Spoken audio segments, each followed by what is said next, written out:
ano mo. Yun lang naman ang hinihingi ko. Mayroon pang gawin nyo. Hindi, sa akin, Kuya JJ, sa totoo lang, oo, may mali ako kasi hindi kita hinintay. Nagtiwala kasi ako kay Ate Ansing about doon sa sinabi niya na nagkaintindihan na kayo at sinabi niya sa akin na may usapan na kayo na iurong na rito dahil nagtitira ng space doon para pag may magpatayo ng bahay, magkakasya. So sabi ko, may katwiran naman yung sinabi niya. Sa kanya din naman lumabas sa bibig niya yun, Daddy Frankie. Paano pag naghati-hati daw Oh. kami dito, wala na siyang space. Oh. Kaya yun ang naisip kong solusyon. Yun yung unang-una kong naisip mga kababayan kasi nangyari na rin po yan sa family namin. Na kailangan, wag natin sasayangin ng space. So iurong natin para magkaroon pa ng another space dito. Yun lang din naman ang iniisip ko, Daddy Frankie. Siya lang naman ang iniintindi ko noon, para may space pa siya. Kaya lang kasi siya, ang iniisip niya kasi, yung aangkinin mo yung bahay, pag namatay daw si Kuya Oliver, kakakunin mo na yung bahay. Siya lang nag-iisip noon ng mali, Daddy Frankie. Ayan mga kapatid, nandito po tayo para muli natin bigyan ng opinion or reaction po itong usapin na magkakapatid. Dahil dito po ay naiipit po si Daddy Frankie. Marami tayong naririnig about kay Daddy Frankie na inamin naman ni Daddy Frankie nagkamali siya at nagtiwala kay Nanay Ansing. At dito nga po sa usapin na ito ay may solusyon naman po, no? Kahit po ako medyo din talaga na-disappoint din na nasabi ko rin si Daddy Frankie din po dyan ang may mali dahil nasinunod niya si Ansing. Pero po, kung tayo po ang nasa kalagayan ni Daddy Frankie at nandoon po siya po ang nakakakita kung ano po talaga ang kalagayan. Gaya na po doon sa katuwiran nga ni Ansing na iniisip niya rin po yung mangyayari. Kung maghahati-hati na po, kung nandoon po igigitna yung bahay ni Oliver, talagang masasayang din daw po talaga yung space. Nandoon na tayo na talagang natagalan dahil yung pagtatanggal po ng punong kawayan or bamboo ay isa po yun talaga sa usapin na nabigyan talaga ng panahon yung pagtatanggal na lang ng punong kawayan. At nakita rin naman talaga ni Daddy Frankie yung sinasabi ni Ansing na pagdating ng araw, kung maghati-hati sa lupa, may space pa po doon na matitirahan. Tama din po. Kaya lang po, tayong mga viewers na nakakapanood, doon iginigiit natin po yung unang pinag-usapan. Pero sa kagaya nga ni Daddy Frankie na naroroon at siyang nakakakita talaga ng realidad, kaya pumayag na rin siya sa sinasabi ni Ansing. Di ba po? Kaya dito sa usapin po dito, sabihin na lang natin na lahat tayo nagkamali. Sabihin natin dahil ang akala nga natin ay doon sa gitna at sa kalaunan po ay si Ansing pa rin yung nasunod. 'Di ba? Kaya po tayo dito mga kapatid, sana ay lawakan na lang natin ang pang-uunawa natin, na wag na tayo pong kung ano-ano po ang iisipin natin. Ang mahalaga po ay yung kabutihan po dito ni Kuya Oliver. Yung talagang mangyayari na sana po talaga tuluyan ng mapabuti si Kuya Oliver at magkaroon na po ng sariling buhay. Na nakikita nga natin kay Kuya Oliver na hindi pa siya ganung kagaling para laging isip bata pa kung ano ang sabihin mo. Lagi na lang opo. Opo, Daddy Frankie. Opo, Daddy. Opo, Daddy. Ganun po. Wala po sa kanya yung katinuan na may sariling opinion. Di ba po? Kaya po dito, naisip nga ni Daddy Frankie, kaya po ay parang nag-iisip po talaga si Daddy Frankie kung paano po talaga mapapabuti si Kuya Oliver. Kung sino po talaga ang makakapag-alaga kay Kuya Oliver. Kaya nga, si Daddy Frankie siguro, iisa ang mga naiisip namin, mga kapatid. O kayo mga viewers, dahil nakita natin naman yung past ni Kuya Oliver. nasabi natin na si Kuya GJ ay nag-alaga. Ang pag-aalaga po ng isang kapatid, hindi sapat po yung nakita natin, 'di ba? Mabigyan man ng pagkain. Hindi natin alam kung nabigyan talaga yan na 3 bisis na pagkain sa isang araw. Dahil nung natuklasan natin po o nakita natin na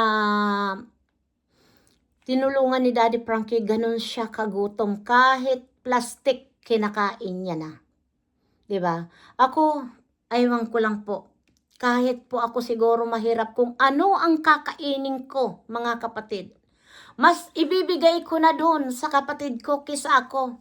Dahil alam kong may sakit yung aking kapatid, iyon po ang tututukan ko dahil iyan kadugtong ng buhay ko. Ang kahihiyan ng pamilya, kahihiyan ng lahat. Diba? Hindi lang ako, kayong lahat magkakapatid po. Diba? Mga kapatid, patuloy natin po. So aasahan namin na hindi mangyayari yun, ha? Oo, Daddy Frankie. Gagawa tayo ng kasulatan. Okay? Gusto ko naman pumirma para maliwanag. At saka, okay na, Kuya GJ, ha? Pagka, makagawa ako ng kasulatan, papatuloy na natin yung bahay. Ay, kayo, Daddy Frankie, pero sa akin, ayaw kong papatuloy yung bahay, Daddy Frankie. Mm. Kayo na lang, bahala. Mm. Pero sa akin, ayaw ko sanang doon ng pinagtayuan. Sensya ka na, Kuya GJ. Alam niyo Kuya GJ, nandyan na yan. Total naman, willing naman si Ansing na pumirma. Dahil hindi naman pababayaan ni Daddy Frankie yan na maangkin ni Aling Ansing. Sa inyong magkakapatid yan, kung sakali man pong mawala si Kuya Oliver. Pero hanggat nandyan si Kuya Oliver, yung kabutihan ni Kuya Oliver, ang isipin nyo, Kuya GJ, wag nyo nang masyadong pabigatin pa ang damdamin ni Daddy Frankie. Dahil si Daddy Frankie po tumutulong lang para mapabuti ang inyong kapatid. No? Wag nyo nang isipin, nandyan na yan, nangyari na. Nagkamali na, nanghingi na ng pasensya si Daddy Frankie na nagkamali din siya at sinunod yung sinabi ni Ansing. Para ano pa? Gagawa ng kasunduan, kasulatan, napipirma din, willing din pumirma si Ansing. Huwag nyo na masyadong bigyan ng komplikasyon. No? Dahil talaga sa magkakapatid, Kuya JJ, kailangan kayong mag-usap-usap. Huwag lang po iisa ang gagalaw para sa kapatid nyo. Huwag lang si Ansing ang mag-aalaga sa kapatid nyo. Dahil alam ko po, sa sitwasyon ninyong usapan, talaga pong mayroon na ditong inggitan. Real talk lang po ako dahil yun ang napapanood ko. Kuya JJ, nasabi po napakabait mo. Kaya, kung ano yung pinag-usapan na ngayon nga pagpirmahan, at least po, nakabidyo din sa akin, nakabidyo kay Daddy Frankie, at alam po ang gagawin ni Daddy Frankie na hindi yan po mapupunta kay Ansing. Willing si Ansing na pumirma. Ayan po. Naintindihan kita. Pero gusto ko maging maayos. Kayo na lang, Daddy Frankie. Basta nandiyan kayo sa gitna namin, papakinggan na lang po namin kayo. Sige. So, tatawagin ko rin si Kuya Louie para maging maayos. Ilabas mo na lang yung pero walang sakitan na mangyayari, ha? Oo, Daddy Frankie. Kuya Rizky, patawag si Kuya Louie, pwede? Bago gumabi. So, yun mga kababayan, mga kabarangay, gagawan ko ng paraan. Talaga, hindi ako aalis kaya na aking sinabi. At ito, bukas na bukas kasi maggagabi na gagawa kami ng kasulatan para mapagpatuloy na natin. No? At isa rin to na pag-ayusin silang magkapatid ay magbayaw. So sabihin mo na lang kay Bayaw, ngayon sasabihin mo rin yung gusto mo para hindi na maulit. pahingi isang upuan po, upuin dito si Bayaw.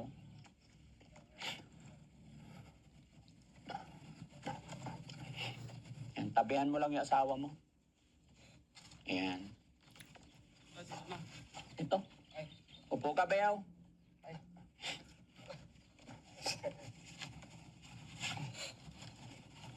Bayaw, tanungin ko lang paano nga ba nangyari kagabi sa inyo ni Kuya JJ? Ano lang po. Tinatawag ko lang po siya. Welcome to. Yung kasama naman niya. Yung kasama niya po sabi niya sa akin alam mo lasing kami. Kaya pang katawagin mo. Suntukin pag mumukha mo. Sabi sa akin Sabi ni Kuya JJ. Hindi Hindi Sino po, nagsabi? mabait po yan. Alam mo ba, Alam niyo po mga kapatid, ito po yung sinasabi natin na kung si Kuya Gigi daw po talaga napakabait. Kaya lang po talaga mga kapatid ay nasulsulan lang, no? Talaga po mayroon po talagang nangyayari na hindi maganda po minsan sa pagitan talaga ng tao. Na minsan po talaga mayroong nanununsol na ganon. Kaya ganon siguro yung inattitude ni Kuya Gigi. Ano po, na dapat ay tayo pong mga nakapaligid kay Kuya JJ ay wag naman ganun po talaga na madalas sa sulsulan. Ano po? Dahil iyan po usapin ng magkakapatid ay sana naman po ay wag mangyari po na wag kayo po ang gagatong sa isang tao na hindi naman dapat ninyong gatungan dahil usapin ng pamilya. Pag usapin ng pamilya, wag po tayong makialam, mga kapatid. Sila po ang dapat mag-ayos dyan. Mag-usap-usap, di ba po? Wag yung puro tayo sulsul na parang pinag-aaway natin ang pamilya. Dapat tayo po na mga kaibigan ang magsabi, magpayo na, ayusin nyo na lang yan, nandyan na yan. Kisa sa tinawag ng asawa ni Ansing, si Louie na pumunta doon, na dumaan daw sa Kuya Gigi na nagiinuman, ang lumabas pa ay suntok. At nasuntok nga daw ni Kuya Gigi itong si Kuya Louie dito yata. At masakit nga daw yung panga. Dahil din daw doon sa forma na tinatawag nila yung nakialam pong kainuman nila ni Kuya Gigi. At imbis naman po samahan si Louie na dalhin sa pagamutan si Kuya Oliver ay nasapak pa po. Ito pakinggan po natin bakit ko? May naiwan doon Ano yun? Ito ba ito? Nakatikip naman, inamoy ko, okay pa naman po. Tumagay din po ako. Mga 3 ay 1 hanggang 4 na beses. 5, ganun din mo. Kaya po, nung ko na, ko na yun, kasi hindi na pa makahinga si Oliver. Oo. I-forward Paano natin iksina ni dahil Kuya JJ? Susuntok na kagad. Oo. So Ganun, nakapagsuntukan kaya- kayo? Hindi ko nga kamatim na ganun Hindi ko ini-expect na ganun. Na ganun ang nangyayari siya hindi naman ganyan. Hindi mo ini-expect na susuntukin ka ni Kuya JJ? Pero natamaan ka niya? Tamahan po dito. Hanggang ganito. Kaya po umuya. Hirap kang umuya. Okay. So, ganito yon. Kaya binabihan ko lang. So yung gabing yun, parehas kayo palang nakainom lahat, no? Hindi. Lang po. Nakainom po ako pero 2 to 5. 5 Na to shot. lang po. 2 Si o Kuya 5 Gigi na lasing shot talaga. lang. Tasing talaga ganyan ko lang po. So, Pero sige. kung Kuya, talagang inagrabyado ko, talagang kayang-kaya ko po. Pero hindi ko po inano dahil kasi bayaw ko rin. So, anong masasabi mo, Kuya JJ, sa nangyari? Ay, sorry. Na nasaktan mo yung bayaw mo? Sorry, bayaw. Ginawa ko. Eh, iyak na ako yan. Wala eh. Iiyak na daw siya. Nagsura si Kuya Gigi. Iiyak na ako niyan. Ginawa ko naman pala. Ang inaano ko, kasama ko lang dun na magano sa PGH. Yayayain na. Inaano mo, ano na? Yayayain niya daw sana si Kuya Gigi para dalhin sa PGH si Oliver. Kaya lang po nasapak na talaga dahil lasing daw talaga si Kuya Gigi. You know? Mga kapatid, ito yung isa sa mga real talk ko po kay Kuya Gigi. No? Paano po talaga maaalagaan si Kuya Oliver ni Kuya Gigi? Dahil lagi po lasing. Nakikipag-usap po lagi kay Daddy Frankie lasing. Napakaganda sana yung makipag-usap ka na hindi ka talaga po nakainom. Dahil para malinaw. Kaya lang po, once na nakikipag-usap, umaharap kay Daddy Frankie, ay talagang lasing. Iyon dito yung hindi ko talaga po magustuhan kay Kuya GJ na nagdududa rin po ako sa kakayahan ni Kuya GJ kung paano niya po maalagaan si Kuya Oliver dahil laging wala. Makikita natin sa video ay lasing.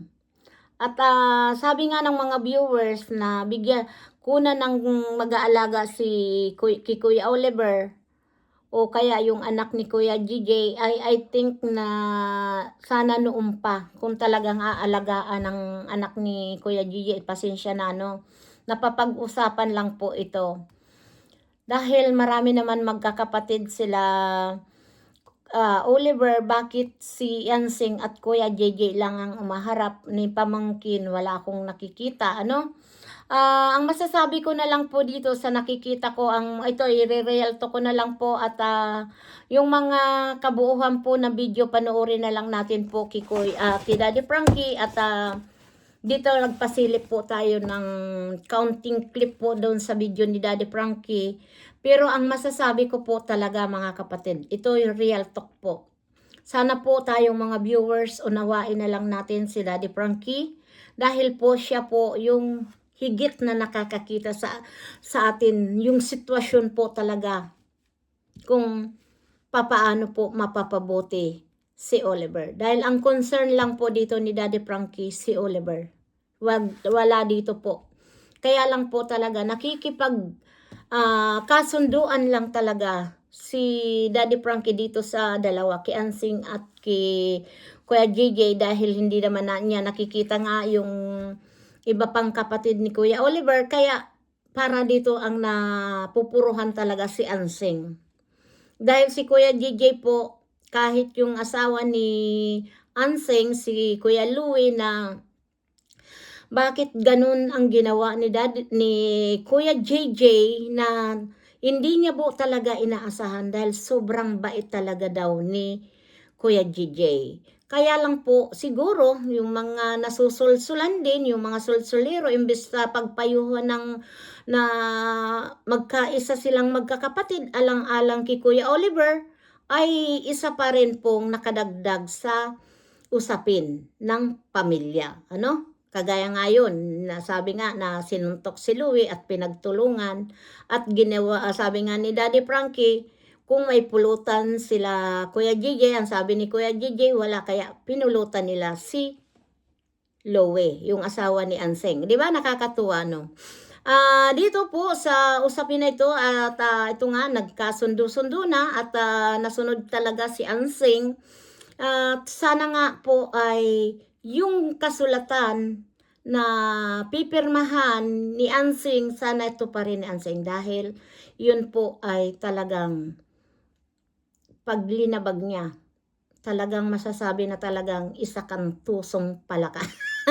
Di ba?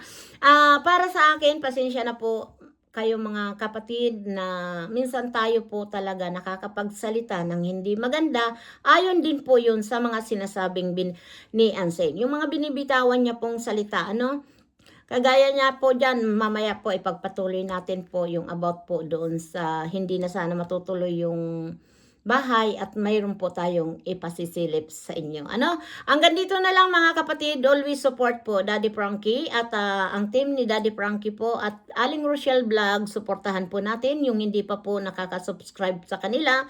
Please subscribe po at lalong-lalo na rin po Kimalo de los Santos po.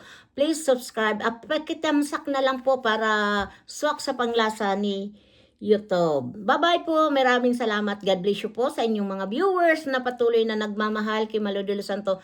Kayo ang number 1 kong inayakap. At kung ano po yung mga opinion nyo, binabasa ko po yan. At kagaya nga po, ang bawat opinion na maganda sa panlasa ko, bibigyan ko kayo ng komento. Marami pong salamat sa inyong lahat. Thank you po kay Bro Noli Vlog. Suportahan po natin at sa Team A1 po. Marami pong salamat sa inyong suporta. Bye-bye. Love you. At sa Team O po, please, suportahan po natin yung mga inaanak ko po. Lalong-lalo na po, Miss Cara, Vampire Tugashi. Ayan. Maraming salamat po at kay Boss Marvin. Shout out sa inyo lahat. Bye-bye. We love you.